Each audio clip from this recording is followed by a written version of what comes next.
Hello everyone and welcome back to school. As we come to the end of August, you can see that I'm back in the school building, as have a number of your teachers been, getting ready for a brand new school term.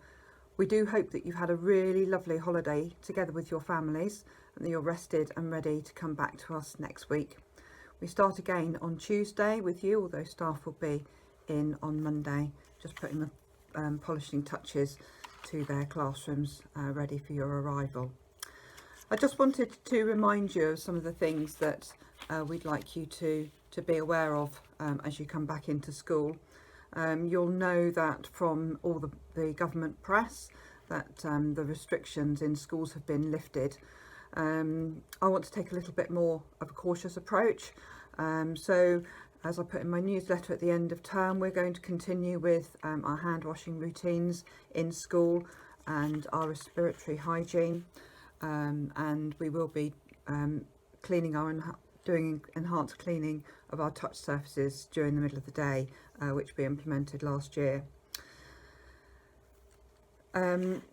We do ask that obviously if you, a child or a member of your family is unwell, that they stay away from school, that you go and get a PCR test to ascertain whether that's illness is due to COVID or not. And to follow the medical advice that's then given to you. Staff will continue to do the same.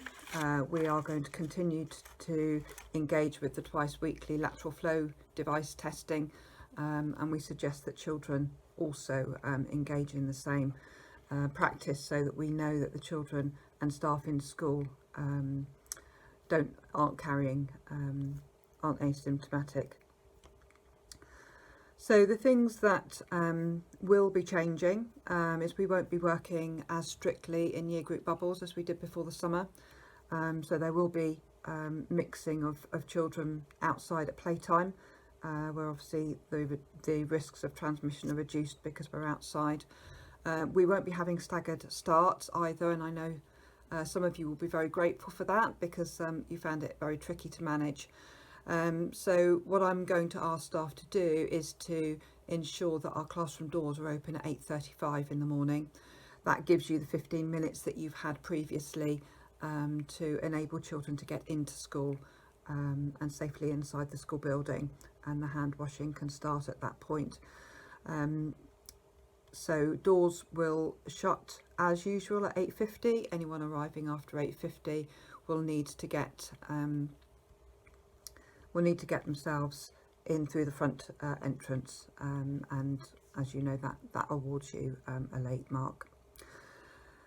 Parents, we would ask that you do your best to engage in social distancing whilst you're with us on the school site. Staff will be continuing to wear face masks at the classroom doors, and we ask that you also engage in that practice for us, just so that we can do our very best to make sure that that everyone is safe and remains well whilst they're with us. If you can reduce the number of adults and secondary school children coming onto the school site, again that just reduces the risk. So ideally just one parent comes to pick the children up, and that you leave your older brother or granny or your next door neighbour at home. And in the afternoons, if I can ask, obviously we'll all be coming out at 3:10. If I can ask that you don't arrive on the school site before 3:05, and that includes not congregating at the school gates either. It would be really helpful if we could reduce the amount of time where we've got large groups of people on the school site. So the things that will be coming back, we will be beginning to meet in larger groups in school. I've taken the decision that we won't be running whole school assemblies in September, and I will continue to hold my whole school assembly via Zoom, but we will be meeting with more children across the key stages. So Mr. Norris and Mrs. Radford will be meeting those groups of children in Key Stage 1 and Key Stage 2 in assembly groups in the hall. And there will be the option for us to revert to school clubs not based purely on year groups, which I know will also open up a wider variety of activities for your children, which is good news all round. And finally, we see a return to the expectation that all children are in school, and that you are all wearing full school uniforms. So we look forward to seeing you bright and early on Tuesday morning, looking smart in your new red uniform and your black shoes, and launching the school year together. And fingers crossed we get through safely. Have a lovely weekend, and I look forward to seeing you next week. Thank you. Bye-bye.